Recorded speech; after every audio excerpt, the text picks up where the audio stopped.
Imam Syafi'i ketika berguru di kota Mekkah, beliau disuruh oleh gurunya, "Wahai Muhammad, pergilah engkau ke Madinah untuk berguru lagi.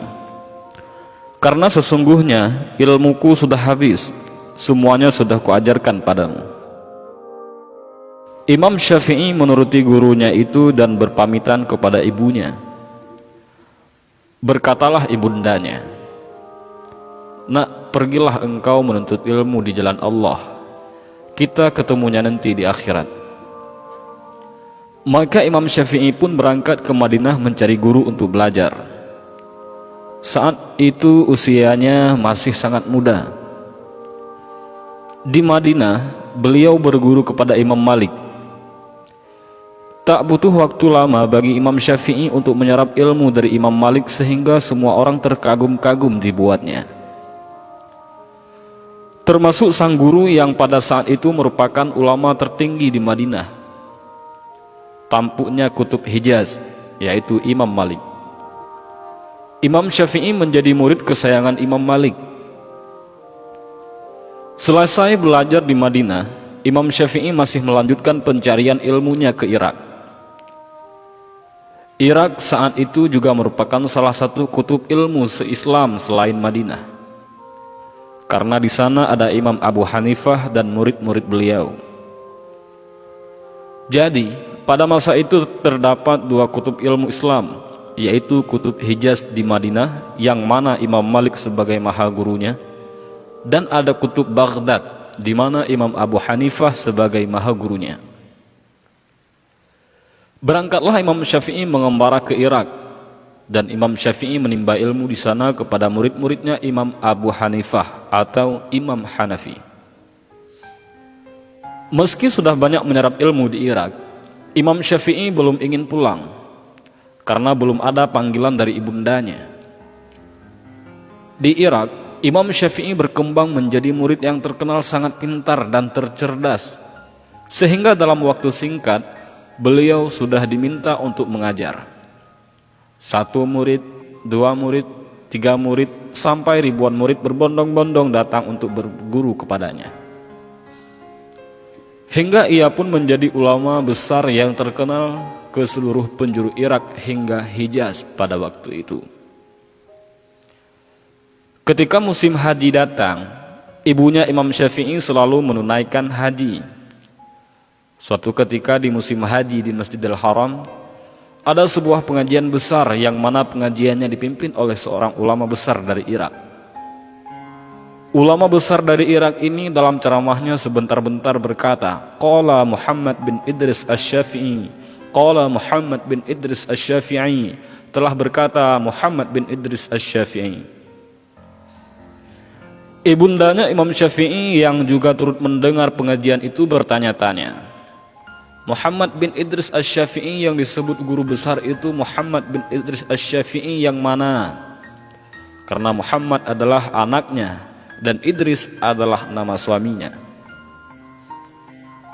Maka bertanyalah ibunya kepada ulama besar tadi, "Wahai Syekh, maaf saya bertanya, siapakah itu Muhammad bin Idris Asy-Syafi'i?" Dengan bangganya kiai besar itu berkata, "Dia adalah guruku, seorang ulama besar dari Irak yang berasal dari kota Mekkah ini." Mendengar jawaban itu, ibunda Imam Syafi'i terkejut, karena setahu beliau tak ada nama Muhammad bin Idris Asy-Syafi'i yang berasal dari Mekkah ini selain dari anaknya. Maka ibundanya Imam Syafi'i berkata, "Ketahuilah wahai Syekh, sesungguhnya Muhammad bin Idris Asy-Syafi'i itu adalah anakku." Mendengar jawaban itu, kiai besar itu pun terkejut. "Benarkah itu wahai ibu?" Ibunya Imam Syafi'i masih ada. "Benar wahai Syekh, Muhammad bin Idris Asy-Syafi'i itu adalah anakku." Maka beliau pun hormat kepada ibu Imam Asy-Syafi'i tersebut. Setelah bercerita banyak, Syekh dari Irak tadi pun bertanya, "Lalu apa pesanmu buat Imam Syafi'i wahai ibu?" "Katakanlah kepada anakku, Jika ia ingin pulang ke Mekah sekarang, dia boleh pulang.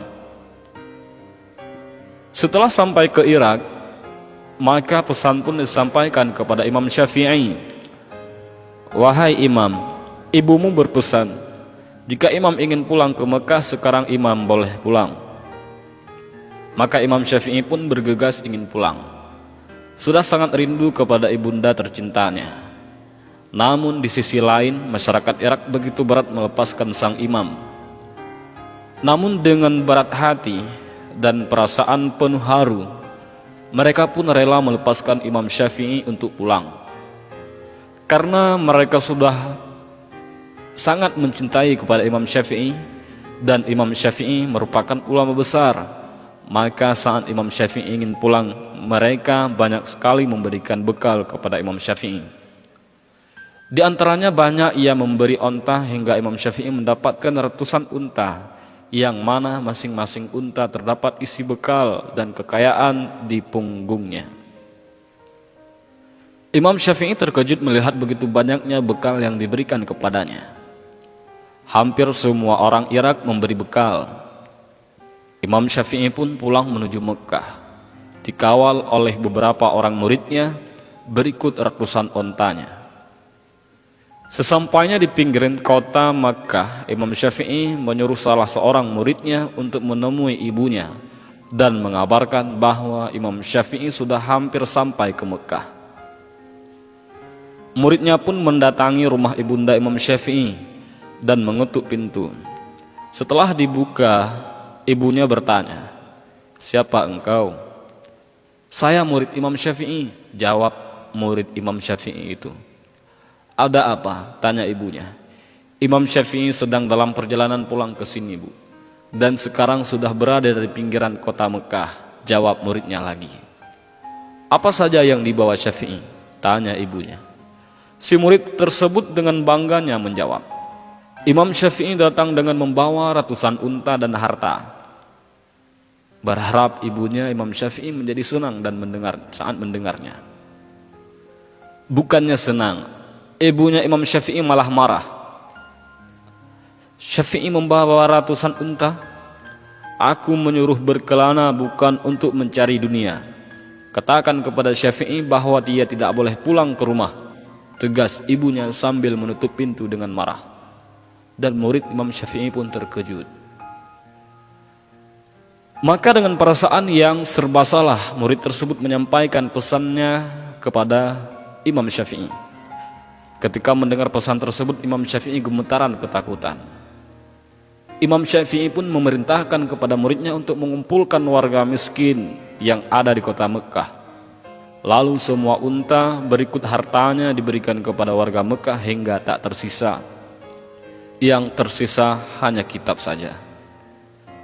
Maka si murid tadi pun disuruh kembali menemui sang ibu.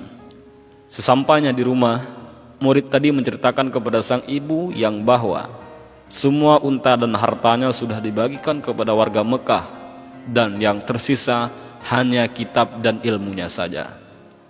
Maka Imam Syafi'i pun diperbolehkan pulang. Wallahu a'lam bishawab.